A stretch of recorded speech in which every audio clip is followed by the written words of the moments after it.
Hello, welcome to Yellow Door Urban Homestead. I am Asia and I'm an urban gardener growing in a small space in my backyard.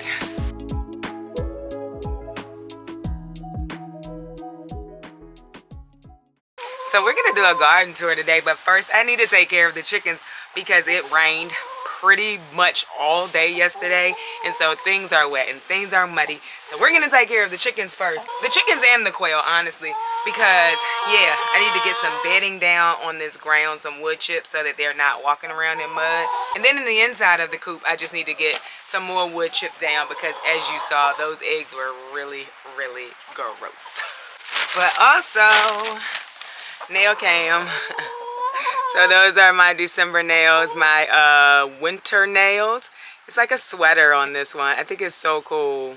Alright, so my wood chips that I use is just some pine needles. Not pine needles, pine shavings. Right now, literally all of the chickens are sleeping in the coop. Nobody sleeps on the roost anymore. So, yeah, it's pretty gross in here. But I use the deep litter method when it starts to get cold. So we just keep piling wood shavings on top and everything composts as the season goes on. And it also helps to keep them warm during the winter because as the things are composting, it's warming up inside of the coop. You got to take care of the ground portion too. So I have lots of bags of shavings and we're gonna throw it all, well not all of it, we're gonna throw a lot of it down on the ground.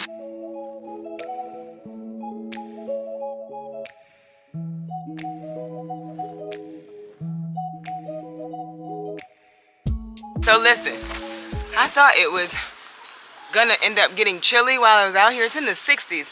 And I was like, well, it's probably gonna get chilly while I'm out here. And that's why I got all like bundled up with this heated coat, y'all. I'll leave a link to it. It's really awesome. It's Milwaukee. My son got it for me for my birthday. I had been talking about it. So I recently started wearing it. It's amazing. This is not an affiliated conversation here. It's literally me. I've been wearing it and I love it. My son got it for me for when I'm out here, but it is totally not cold enough for this. Oh, in addition to chickens, I also raise quail. I'm going to show you them off camera. I went ahead and fed them and replaced their bedding in their coop area, but I pulled theirs all the way out because theirs get really smelly really quickly. So I pulled theirs out, dumped it off, cleaned it, and then put new bedding in there. So quail are really cold hardy anyway, so they'll be fine. So are chicken. So I have 7 chickens in case you're new here. I have 7 chickens. I have 2 black sex links. I have 1 Americana. I have 1 Brahma. I have 2 olive eggers, and I have a majestic Moran. So I'm feeding the quail. If I can get one, oh, took off running. If I can get one, I'll show them to you. They're eating, so I'll probably be able to kind of grab one and they won't notice that I'm grabbing them. Those are the quail. And here on my homestead, they are for meat and for eggs. So that's a male right there. Pretty simple to take care of. Stop it. Go away. Go away. Just go. They've been pecking me ever since I got out here. But yeah, so on my homestead, I have quail outside. I have 5. And then I have about 13 or 14 right now in the inside that I hatched out not too long ago. And we will be processing them shortly. I am thinking of keeping like 6 of them inside for eggs, because for eggs through the winter. Because the quail outside have stopped laying. The chickens have not. Watch out. So, in case you're new here, let's just sit down really quick and talk about my garden and my growing space and all of that stuff. Now the space, I have no idea how much space it is. I do know it's a normal size urban backyard. The other thing is I grow 365 days a year. So all year long, my garden has some kind of plants in them. I normally do cover. I did not cover last year. I'm not going to cover this year because I don't want to. I am in Virginia Zone 7B, so we don't have very cold winters. Now, we do freeze, we do get to the teens, but we don't get into like the single digits often, and we definitely don't get into the negative temperatures, which is why I'm able to grow 365 days a year. Of course, I'm only growing the things that are cold tolerant. I'm not growing like peppers or tomatoes or anything, but all year long, I could come out here and get something from out of the garden. And in case you're wondering, when I started gardening in 2020, you know, when we were all being told to stay in the house. So I've been gardening for about 3 years. I've had my chickens for 2 years, some of them, and I've had some of them for less than a year. I got new chicks this year because I wanted different color layers, and so I have 7 chickens total.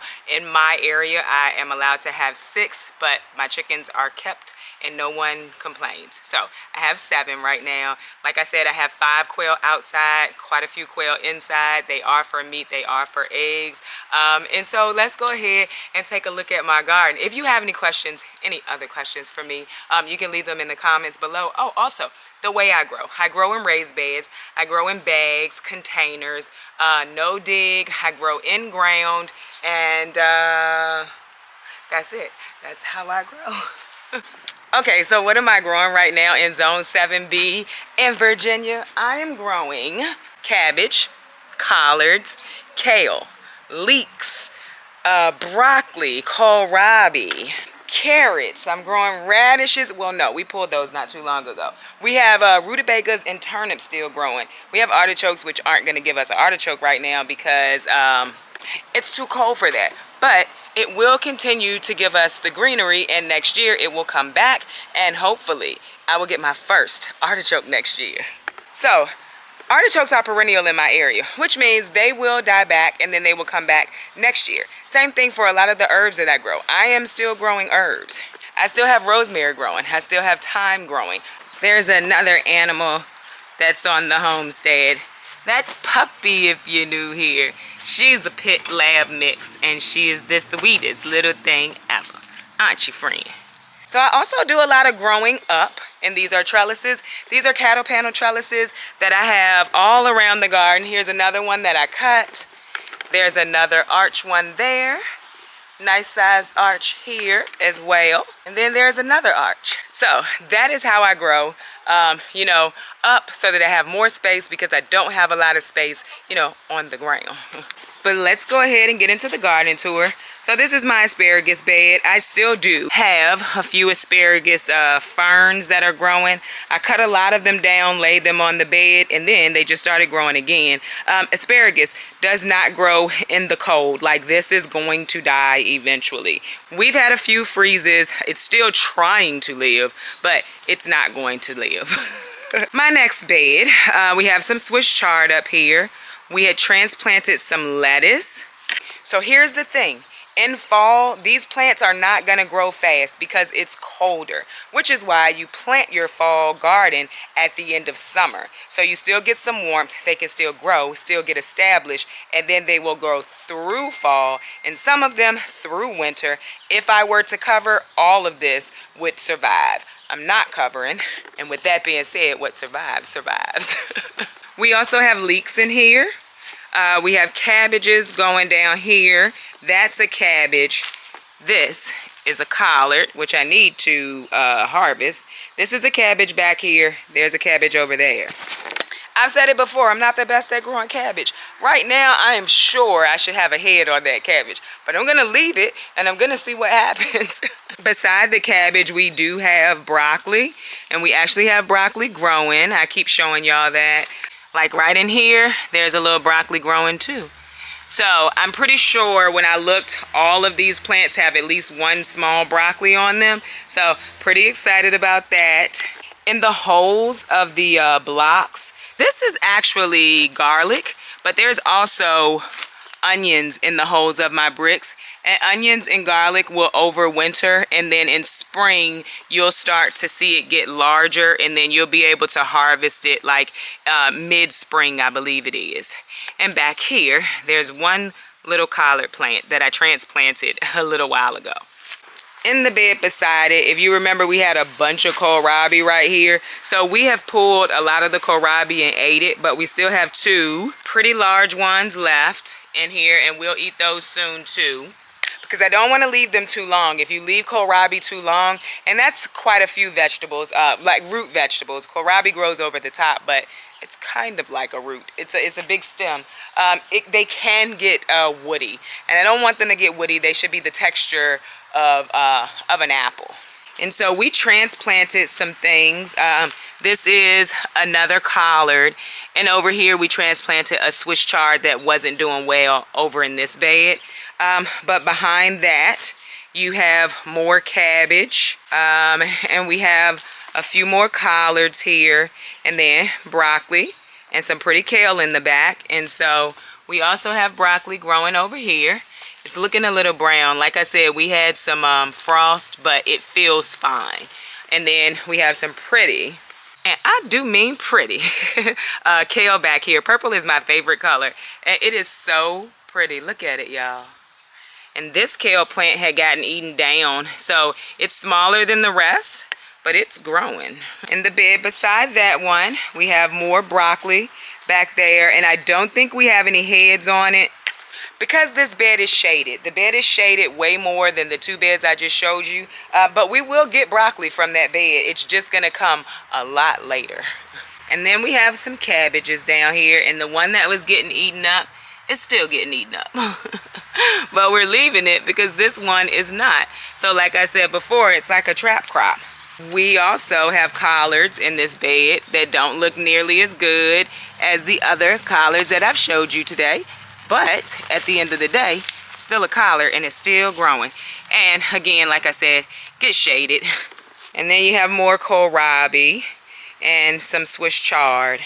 So everything's looking a little saggy, a little sad, but that's because I'm not covering, and because it's freezing at night. It's starting to freeze at night. And so when plants freeze, sometimes the structure of the leaves are damaged, and so that's what's happening when you see the saggy leaves. But the roots, as long as the roots aren't dying, the plants are going to keep growing. And the plants that I'm showing you, they're cold hardy. They do not mind a freeze. Well, they don't mind a frost, and some of them can tolerate a freeze. And so those are the things that I planted for fall. So that's why I made the decision to plant what is planted out here, because what can survive, I want it to survive, because it will start to grow quicker and faster and larger in the spring when the weather breaks again.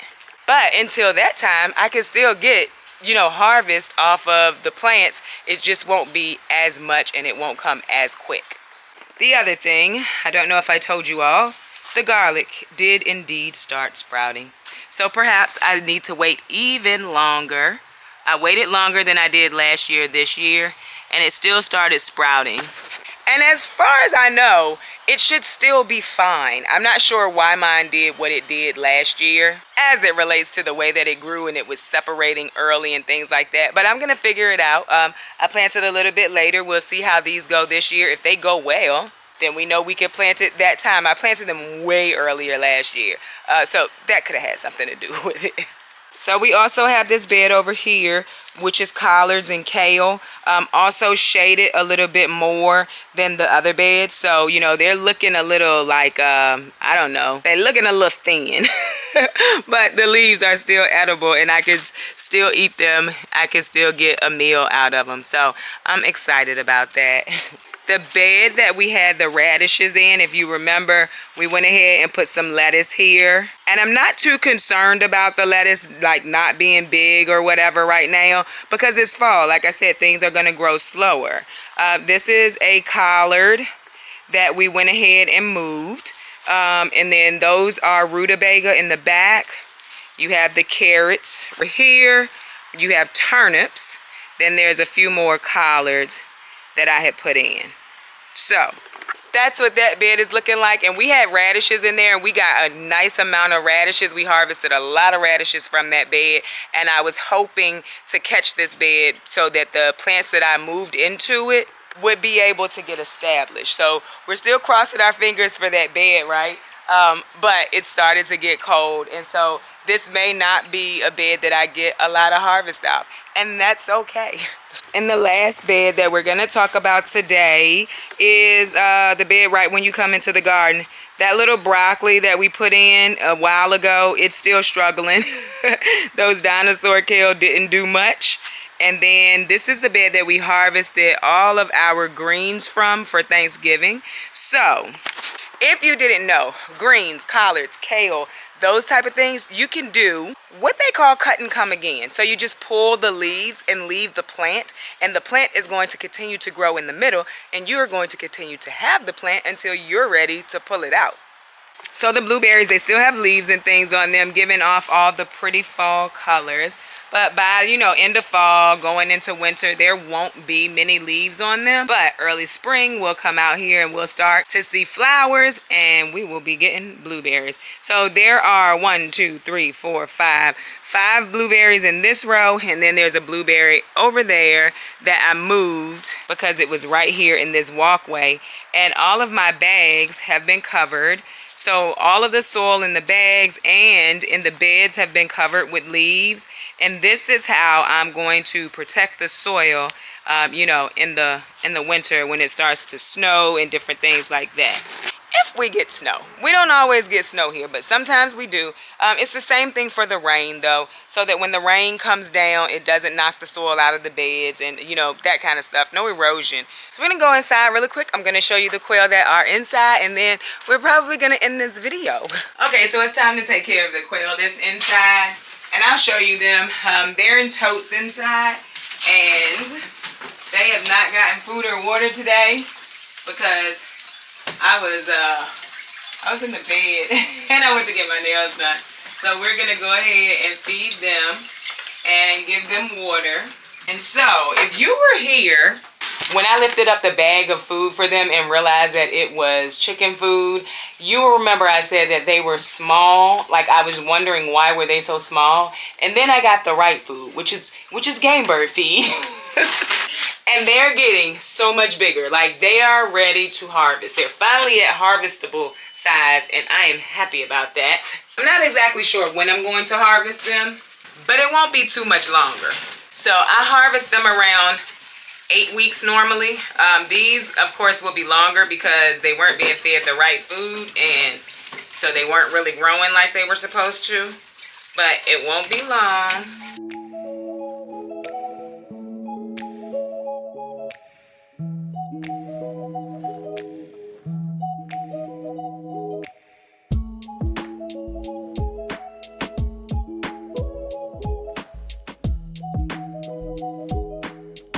So I also never got around to getting a bigger tote, but we only ended up with one. Like, unfortunately, that last batch did not, it didn't go well.